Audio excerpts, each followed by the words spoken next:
Hey guys, welcome back to Hit You Good Gaming, and today we're going to look into a few updates with Battlefield 6. I have been kind of holding off on reporting every single little piece of information about Battlefield 6 until we actually really had something to talk about that was interesting, that we can comment on. There's some YouTubers out there that are just wigging out over the fact that EA says one thing: this new game is going to be epic.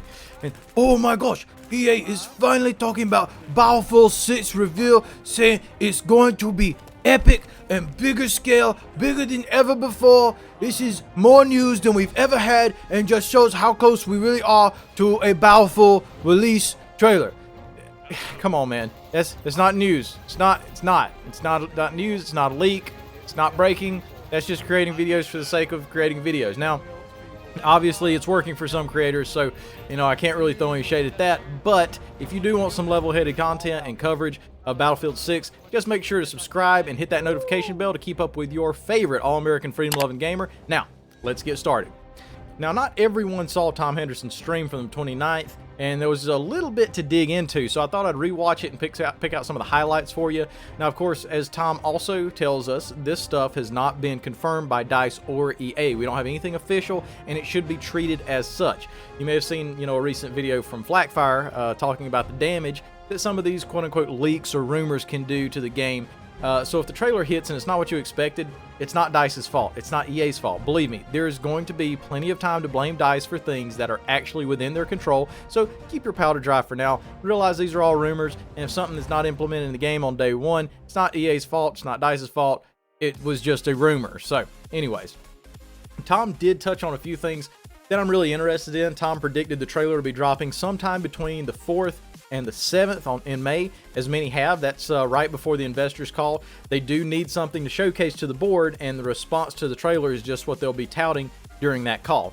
In this stream, Henderson also says that he thinks a lot of people are going to be leaving Warzone and COD for Battlefield 6, saying that skill-based matchmaking is awful in COD, and that's why I think a lot of people are going to move over to Battlefield. I know that's why I'm moving back over to Battlefield. So without wasting your time with vague statements, Tom's general feeling about this game: it's going to be great, it's going to stomp COD, and it's going to be exactly what EA needs to pull the Battlefield franchise back out of the ditch. When asked about the trailer, he alluded to a day-nighttime cycle, saying the beginning of the trailer starts off with a nice sunny blue sky and ends in a dark, rainy mess. While explaining further upon the day-night cycles, he said it's like one time you could be playing and it's sunny throughout the map all game, and then the next time it could be completely different. He said you don't need night maps when there's a day-night cycle, wink wink. So we may be seeing some kind of cycle to where you load in and it's nighttime or daytime, and that could shift or change, and maybe it won't. I'm not really sure what's going to factor in with that, but we'll see. He also went on to say that he thinks the trailer showcases 100% gameplay.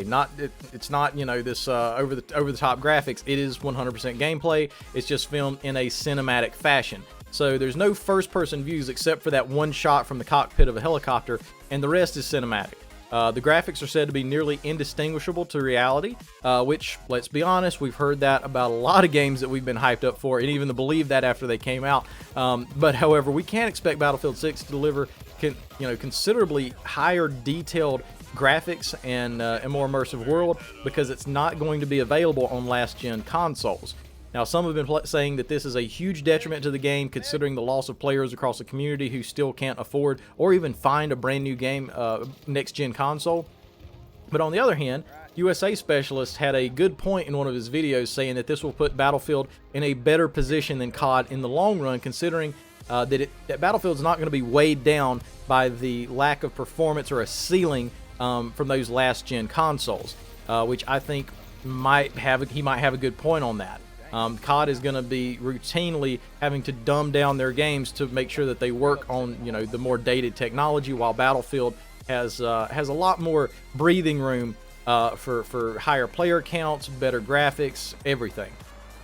Also, I do think that this could lead to less glitches when the game comes out, because it's very hard for developers to make a game run at a uniform level across 6 or 7 different platforms. There's a lot of stuff that arises from that, and we can see in Warzone that may have been the same case. So hopefully when this comes out, considering there's only going to be 3 platforms that it's available on, hopefully we'll see less glitches and game-breaking things whenever Battlefield 6 does release. all in all, Henderson gives the trailer a 9 out of 10, but in my opinion, they've got some big shoes to fill to rival the release of Battlefield 1, but we'll soon see here. Henderson went on to say that weapon customization has changed quite a bit. Now, I'm not sure if he's comparing this to Battlefield 5, where there was literally nowhere to go but up on this mechanic, or if he's comparing it to the current standard of modern games like Apex or Warzone. When pressed, he told viewers, you can pretty much change every single aspect of your weapon. Now, how detailed this will be is really up in the air right now, but as I've said before, customization options are fantastic, and they literally add hours upon hours of significant gameplay to the game, trying out different customizations, different loadouts, and it makes for a lot of good YouTube content as well. And then we'll get to what I'm most interested in, and that's the implementation of skill-based matchmaking, or the lack thereof. Henderson said with COD, of course, when you find a game, essentially the matchmaking matches you against 11 other players that have a 2.0 KD. If you have a 2.0 KD, absolute sweat fest, get wrecked, lose all your money at the esports championship, and you go home crying. But with Battlefield, it's different because it's more where you get into the game first, and then the server decides which team you're going to be on. So it's like a completely random, but then it's like it's matchmaking. The matchmaking sees the US team has an average of 0.8 KD, and Team Russia has an average of 0.9 KD, but you have a 2.0 KD, so you're going to the 0.8 KD US team.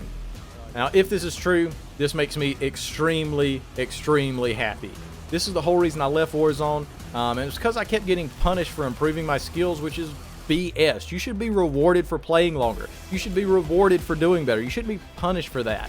On the other hand, a team balancer to me is no problem at all. As a matter of fact, that just ensures that, you know, you've got proper match times where teams aren't completely lopsided. The match ends in 5 or 10 minutes compared to, you know, the 30 minutes it's supposed to last for, and it allows, you know, for some comebacks and from some back and forth in the game.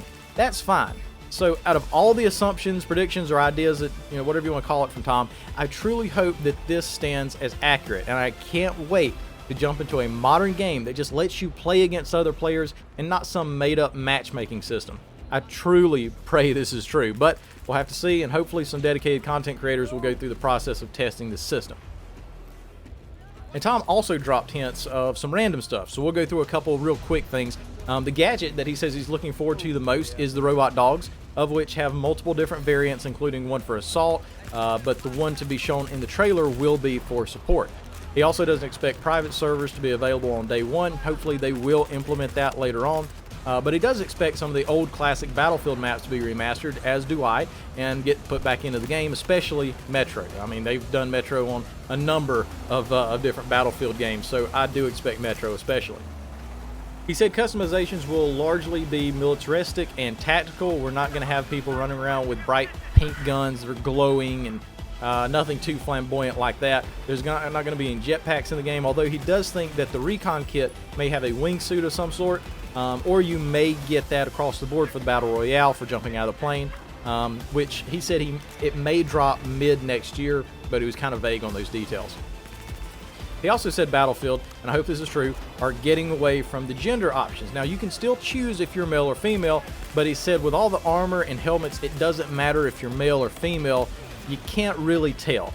So on top of the skill-based matchmaking being gone, my equally important desire is not to have social justice warrior political agendas being pushed through the game.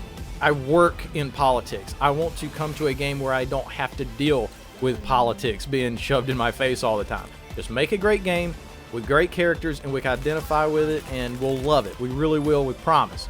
And finally, Tom claims that there's still no news of a campaign just yet, and he does find it odd that we don't have any inclinations of one this close to the reveal, but time will tell. We'll see.